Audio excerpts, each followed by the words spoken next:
सत श्री अकाल, स्वागत है। गौरव शुक्ला मैं हां तुहाडे नाल। तुसीं देख रहे हो न्यूज़ 18 पंजाब हरियाणा हिमाचल। पंजाब दी हर खबर दे लई न्यूज़ 18।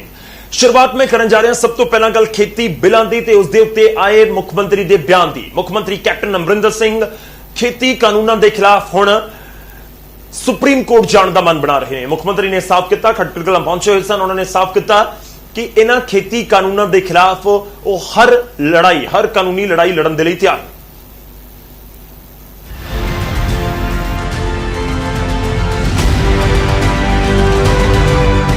नवे खेती कानूनों ਨੂੰ ਲੈ ਕੇ सूबे ਦਾ सियासी पारा चरम सीमा ਤੇ ਹੈ ਤੇ हर कोई पार्टी किसानों की हमदर्दी होने का दावा कर रही है। जिथे कांग्रेस खुल के खेती फॉर फार्मर तो ये व्यवस्था की है तो इससे किसान खुश है, किसान को कोई दिक्कत नहीं है और ये किसान ही तैसी फैसलों को अमेंड करना चाहिए। लेकिन उनके पास बहुमत की सरकार नहीं थी या इच्छा शक्ति की कमी थी, वो ये फैसला नहीं ले पाए। और अब जब मोदी जी ने ये फैसला ले लिया तो उनको ये चिंता होगी है कि जिस तरह से मोदी जी धड़ाधड़ फैसले लेते जा रहे हैं तो जो बचा खुचा वर्ग किसान वर्ग कांग्रेस के साथ है वो भी भाजपा की तरफ हो जाएगा, उनकी राजनीति खत्म हो जाएगी। सारी राजनीति की लड़ाई है और किसान ही तैसी होने का परपंच करके ये कांग्रेसी सड़कों पे बैठे हैं। जो विपक्षी पार्टियां हैं या किसान संगठन हैं वो एक ही बात कह रहे हैं कि 3 बिल आप लागू करो, लेकिन उसके साथ एक चौथा और कानून बना दो कि एमएसपी का भी उसमें लिख देते, उसको स्टैंडिंग कमेटी के अंदर भेज देते और उसमें एमएसपी का भी लिख देते कि एमएसपी खत्म नहीं होगी। वो क्यों नहीं लिख रही सरकार? लगातार विपक्षी पार्टियों के सांसदों ने भी आवाज उठाई, किसान संगठनों के नेताओं ने भी कहा, लेकिन क्यों डर रही है सरकार उस पर लिखने के लिए कि एमएसपी खत्म नहीं होगी? देखिए, कुछ चीजें व्यावहारिक होती हैं, कुछ चीजें अव्यावहारिक होती हैं। अभी भी मंडी में खरीद होती है गेहूं की, चावल की, सरसों की 60 दिन के लिए होती है, उसके बाद या 40 दिन के लिए होती है, उसके बाद कभी भाव नीचे चला जाता है, कभी भाव ऊपर चला जाता है। उसमें ऐसा मैकेनिज्म बनाना बड़ा मुश्किल है कि एक आपने गेहूं बेची, मुझे 2 बोरी, मैंने खरीद ली, एमएससी से खरीद ली, कम खरीद ली, तो क्या सरकार भरपाई करे उसकी? ये संभव नहीं है। संभव तो ये है कि पहले हम ऐसी व्यवस्था करें कि जो एमएसपी है उसको ठीक ढंग से अब सारे प्रदेशों में लागू करें। एमएसपी को हरियाणा ने लागू किया है बाजरे की खरीद के लिए, सरसों की खरीद के लिए, मूंग की खरीद के लिए और बाकी चीज़ों के लिए। हमारे पड़ोस में प्रदेश है राजस्थान, कांग्रेस की सरकार है, कांग्रेस की सरकार में बाजरा 1200-1300 रुपये बिक रहा है। हमारी सारी मंडियों में हरियाणा के किसान का दाना दाना 2150 रुपये में खरीद रहा है। यही हाल मूंग का है, यही हाल सरसों का हुआ था। सरसों में हमने 4425 रुपये का या 4450 रुपये का जो भी भाव था हरियाणा में खरीदा और वहाँ पर हमारे पड़ोस में 800 रुपये का डाउन था। कानून बनाना समाधान नहीं है, उसकी व्यवस्था करना, उसको लागू करना, उसकी अच्छी चीज़ करना, उसको किसान के हित के उसका फैसला करना, ये ज़रूरी है। और कांग्रेस को अगर कुछ करके दिखाना है, हमारे से बेटर करना है तो हमारे राजस्थान में करके दिखाए, हमारे से बेटर करना है तो पंजाब में करके दिखाए और वो प्रारूप हमें दे दे, हम उससे बेटर करने के लिए तैयार हैं। आप विपक्षी पार्टी को छोड़ दीजिए, आप कहते हैं कि वो राजनीति कर रहे हैं, मान लिया कि वो राजनीति कर रहे हैं, लेकिन किसान संगठन जो हैं, किसान नेता जो हैं, उनको क्यों नहीं संतुष्ट कर पा रहे आपकी पार्टी के नेता, आप लोग, कि ये आप लोगों के हित में है? लोकसभा के जो प्रतिनिधि हैं वो जनता के, हमारे भारतीय जनता पार्टी के अंदर किसानों से चुन के आए हुए सबसे ज़्यादा लोकसभा के सांसद हैं। एक तरफ लोकसभा के हमारे सांसद हैं पानीपत से, जो भारतवर्ष में सबसे ज़्यादा वोट से जीत के गए हैं। एक तरफ से आंदोलन करते हैं जो कांग्रेस के नेताओं के एजेंट बन के चढ़ूड़ी जी, वो भी इलेक्शन लड़ चुके 2 बार, वो 1100-1200 वोट बिल्कुल मिलते हैं। वो मुझे ये बताइए कि जनता के, किसान के प्रतिनिधि जो 6-7 लाख से वोट से जीत के आए वो है, या जिसको कुल ही 1100 वोट मिले जनता का प्रतिनिधि वो है? उनको किसने लाइसेंस दिया है? जो कांग्रेस की भाषा बोल रहे हैं, जो जब कहते हैं कि हम किसानों के वो है प्रतिनिधि हैं, हम सड़क जाम करेंगे। ये जनता लोकतंत्र के अंदर जो जनता चुनती है, अगर वो गलत काम करेगा तो जनता के सामने उसको 4 साल में, 5 साल में दोबारा जाना पड़ता है। जनता के हितों को देख के फैसले होते हैं। हमारे लोकतंत्र की एक व्यवस्था है, वरना तो ये हारे हुए आदमी, जो जनता के द्वारा रिजेक्ट किए हुए आदमी हमेशा ही सड़कों पे बैठे रहेंगे। काम ही नहीं करने देंगे। इनको किसने अधिकार दिया है कि आप रास्ते जाम करो, पत्थरबाजी करो, गोलीबारी कराओ, अव्यवस्था फैलाओ, और नाम फैलाओ तो कांग्रेस वर्सेस बीजेपी करो। कांग्रेस सीधे कभी भी बीजेपी से सीधी लड़ाई नहीं जीत सकती। कांग्रेस कभी किसानों के कंधे पे बंदूक रखती है, कभी दूसरे किसी मजदूरों के कंधे पे बंदूक रखती है, कभी कहती है कि भैया व्यापारियों के कंधे पे बंदूक रखती है। ये नीति कांग्रेस की है कि उसको पता है कि वो कभी भी मोदी जी का मुकाबला नहीं कर सकते, कभी भाजपा का मुकाबला नहीं कर पाएगी। उसने 60 साल में जो गड्ढे खोदे हैं इस देश को बर्बाद करने का, देश का किसान की बर्बादी के लिए अगर कोई जिम्मेवार है तो वो कांग्रेस पार्टी है। तो आप ये कहना चाहते हैं कि जो किसान संगठन के नेता हैं वो सब कांग्रेस से जुड़े हुए हैं, यही कहना चाह रहे हैं? बहुत सारे किसान, मैं खुद किसान हूँ, हजारों किसान जो हैं, लाखों किसान जो हैं हमारे आशीर्वाद देते हैं, ट्रैक्टर की रैलियाँ निकाले हैं, इनके समर्थन में आए हैं। ये आजकल मुद्दा यह है कि कुछ प्रायोजित खबरें लगती हैं, कुछ वीडियो वाले आजकल सोशल मीडिया का है, 50 किसान कहीं सड़क जाम कर दिया, एक ट्राली लगा दी। उन आवाज़ उन किसानों की जो खेतों में काम कर रहे हैं, हजारों लाखों की संख्या में है, उनकी आवाज़ जो है दिखाई नहीं देती। वो इस बिल के समर्थन में है और उन्होंने हजारों ट्रैक्टरों की तरह बहुत सारे हरियाणा के अंदर जुलूस निकाल के समर्थन में आए भी हैं। मैं उनके सामने नमन करता हूँ, धन्यवाद करता हूँ। और किसान ने इस देश की अर्थव्यवस्था को बताया है। कॉन्ट्रैक्ट फार्मिंग की अगर बात करें तो वो धीरे धीरे, पहले तो ठीक है, कॉन्ट्रैक्ट फार्मिंग के अंदर कुछ बड़े बड़े पूंजीपति आएंगे, वो किसानों की बाद में जमीन ही खरीद लेंगे, कहाँ एसडीएम के पास जाते फिरेंगे और डीसी के पास जाकर के फैसले कराएंगे। वो कॉन्ट्रैक्ट फार्मिंग पंजाब में अभी भी हो रही है, हरियाणा में भी इक्का दुक्का है। और हमने ये कॉन्ट्रैक्ट फार्मिंग के लिए कोई ज़बरदस्ती नहीं कहा है कोई किसान करे। किसान की इच्छा हो, उसको अच्छा लगे, उसको लाभ लगे तो करे, वरना ना करे। लेकिन हमने वो ड्राफ्ट दिया है कि कॉन्ट्रैक्ट फार्मिंग करते हो तो लिखा पढ़ी, क्योंकि पूंजीपति पता नहीं कितना बड़ा वकील कर लेगा, क्या लिखवा लेगा, उसलिए हमने कहा कि ये ऐसी भाषा लिखी जाएगी। इसे एक्सटेंडेड फार्मिंग के लिए हमने बताया है कि भाई किसान की ज़मीन को नहीं ले पाएगा। अगर किसान के यहाँ उसने पूंजी निवेश कर दिया, पॉली हाउस बना दिया और कुछ लगा दिया, तो उसको भी मतलब ये है कि ज़मीन के ऊपर उसका कोई अधिकार नहीं होगा। और किसान को अगर पूंजीपति का पैसा कॉन्ट्रैक्ट फार्मिंग में देना है तो ब्याज नहीं देना पड़ेगा, अगर वो लेट करता है तो ब्याज समेत देना पड़ेगा। हमने किसान की सुरक्षा के लिए ये कानून बनाया है। हम नहीं कहते किसान को कि आप करिए, किसान को अच्छा लगता है तो उसको एक सुरक्षा चक्कर मोदी जी ने दिया है कि कोई उसका शोषण ना कर पाए। पहले जिस तरह से बिचौलिए उसका शोषण करते थे, कोई बड़ा पूंजीपति आके किसान की ज़मीन ना हड़प ले, उसी का तो प्रबंध हमने किया है। और जो प्रबंध किया है उसी का ड्रावा दिखा के पूंजीपतियों का साथ दे के कांग्रेस भ्रम फैला रही है। दलाल साहब, आपने इतने फायदे गिनवाए हैं कि ये जो तीनों कानून हैं ये किसानों के फायदे में हैं, लेकिन आपकी ही पार्टी के विधायक, सांसद, पूर्व विधायक वो भी विरोध कर रहे हैं। क्या कारण है कि आप उनको भी संतुष्ट नहीं कर पा रहे? किसानों की तो आपने बात छोड़ दीजिए, विपक्षी पार्टियों की छोड़ दीजिए, लेकिन आपकी ही खुद पार्टी के जो हैं वो भी विरोध कर रहे हैं, उनको भी संतुष्ट नहीं कर पा रहे। कौन हमारी पार्टी का? किसी ने विरोध नहीं किया। हमारी पार्टी के किसी भी कुछ 4 दिन पहले ही आपके पूर्व विधायक इकट्ठे होते हैं। विधायक ऐसा है, वो अपने इलेक्शन से पहले कुछ 2-4 दूसरी पार्टियों से छोड़ के आए थे। वो उनको अभी हमारी पार्टी को समझने में वक्त लगेगा। हमारी पार्टी की नीतियाँ उनको समझ में नहीं आई है। उनको ये पूछा जाए कि ये अध्यादेश क्या थे, अब तो बिल बन गए हैं, क्या है, उन्होंने नहीं पढ़े हैं। सिर्फ और सिर्फ एक है कि भाई किसान हितैषी होने का स्वांग करना शुरू कर दो। तो उनको अगर कोई गलतफहमी होगी तो हम दूर करेंगे। और हमारी पार्टी का बच्चा जो है, प्रत्येक कार्यकर्ता ये हमारी पार्टी में डिसिप्लिन से रहता है, डिसिप्लिन में रहने की आदत है।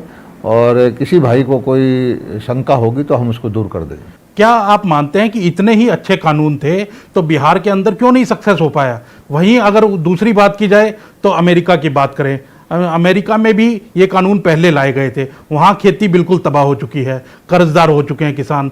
वहाँ की जो फेल हुई व्यवस्था है उसको भारत में क्यों लागू करना चाहती है सरकार? देखिए, किसी कानून लागू करने से, अकेले कानून से कोई सिस्टम ठीक नहीं होता। हरियाणा के अंदर आपने भी कहा कि वहाँ का किसान हमारे यहाँ लेके आता है। हमारे यहाँ मंडियाँ हैं, देश की सर्वश्रेष्ठ मंडियाँ हरियाणा में है, परचेज की व्यवस्था है, एमएसपी पे खरीद है। और अच्छी खासी डायरेक्ट पेमेंट किसानों को होती है। हमने इस व्यवस्था को बदला नहीं है। बिहार में ये व्यवस्था नहीं थी, इसीलिए किसान को परेशानी थी। हमारे यहाँ मंडियाँ थी, मंडियाँ हैं, मंडियाँ रहेगी। हमारे यहाँ एमएसपी पर परचेज थी, परचेज है, परचेज रहेगी। दलाल साहब, आप खुद भी किसान हैं और आपने भी फसल उगाई भी है, मंडियों के अंदर जाकर के बेची भी है।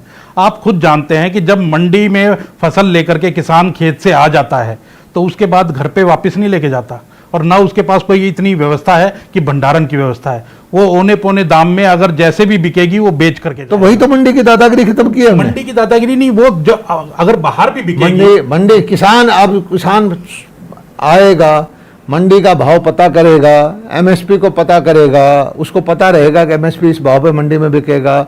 इससे अच्छे भाव में उसको कहीं बाहर अगर अच्छा बायर मिल जाता है, अच्छा परचेजर मिल जाता है, तो उसको मंडी आने की क्या जरूरत है। इतना ही तो किया है हमने। तो अगर किसान को मंडी में आना है तो कोई उसको रोक टोक नहीं है, मंडी में आइए बेचिए।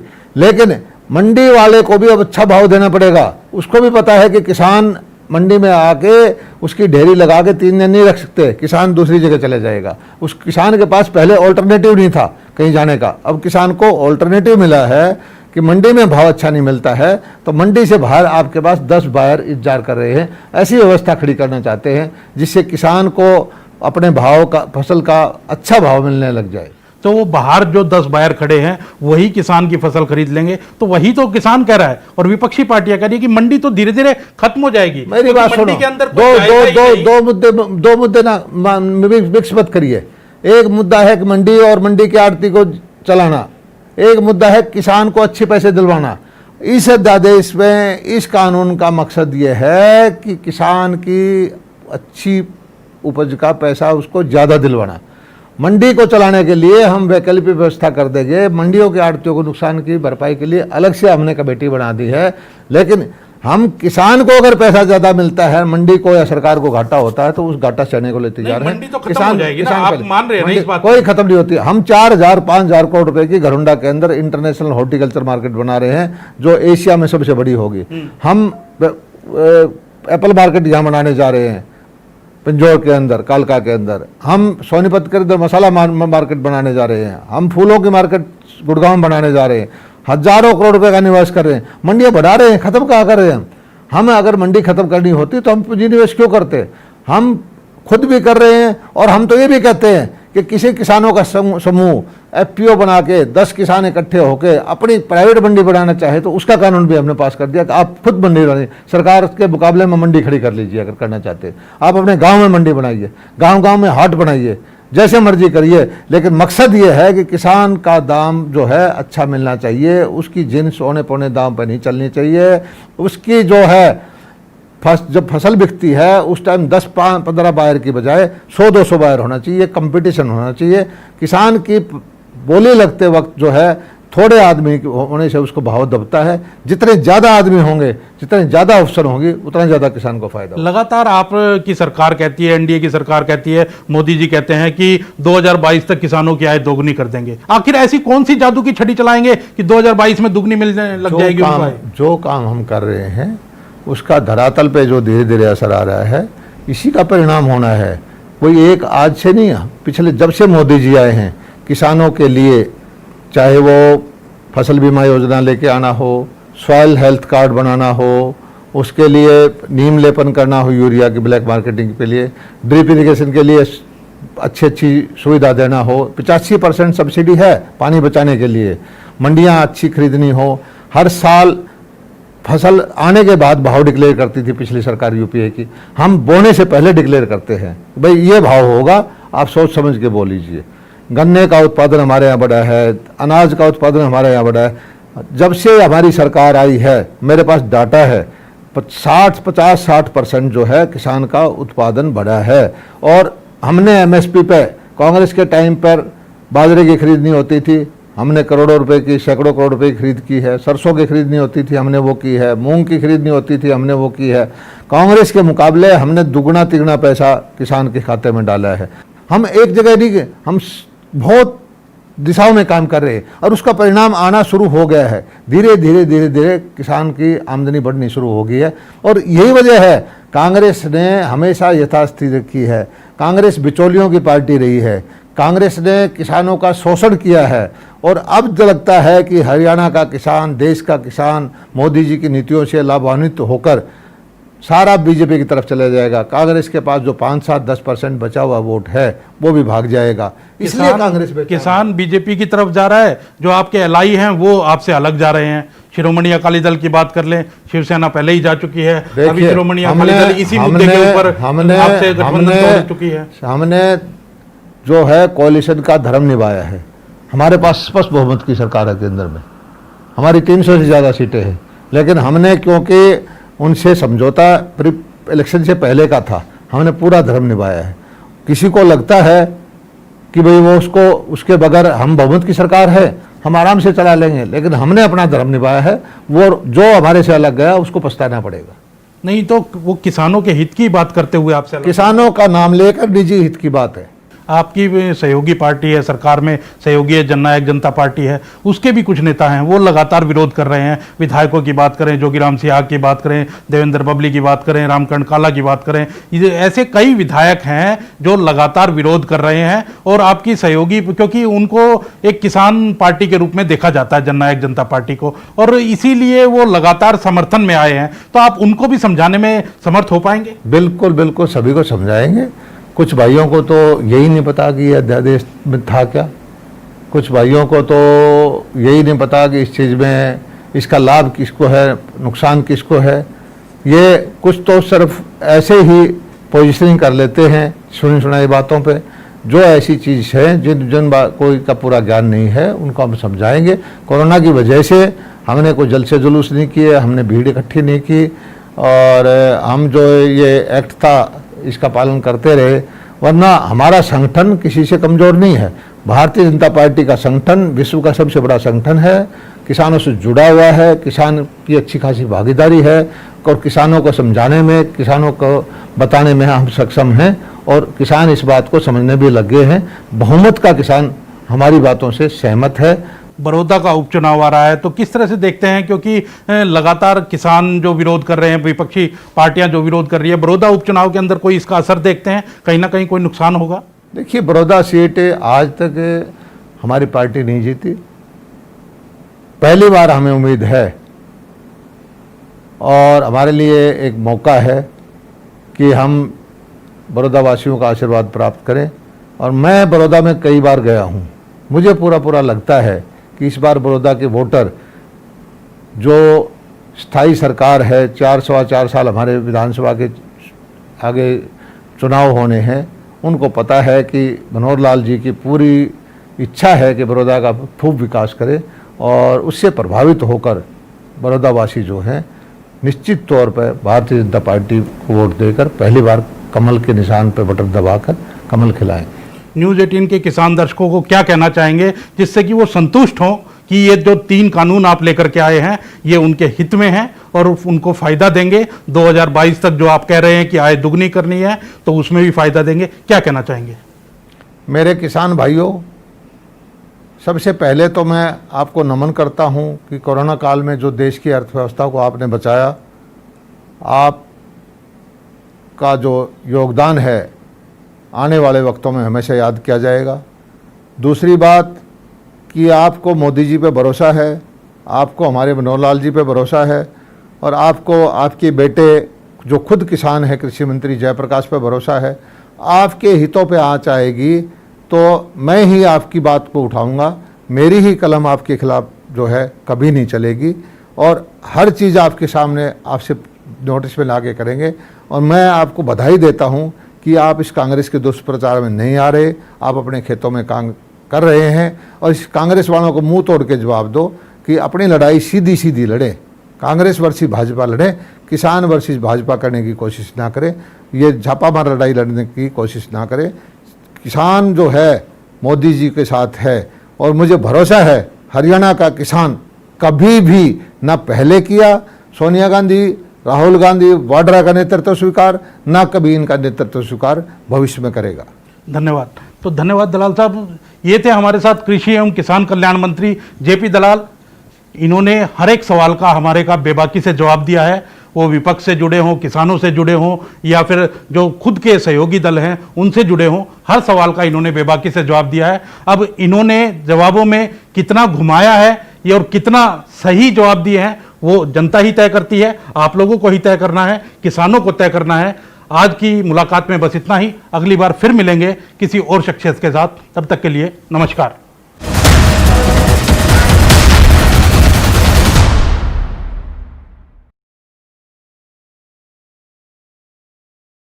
न्यूज़ 18 पंजाब, हरियाणा, हिमाचल।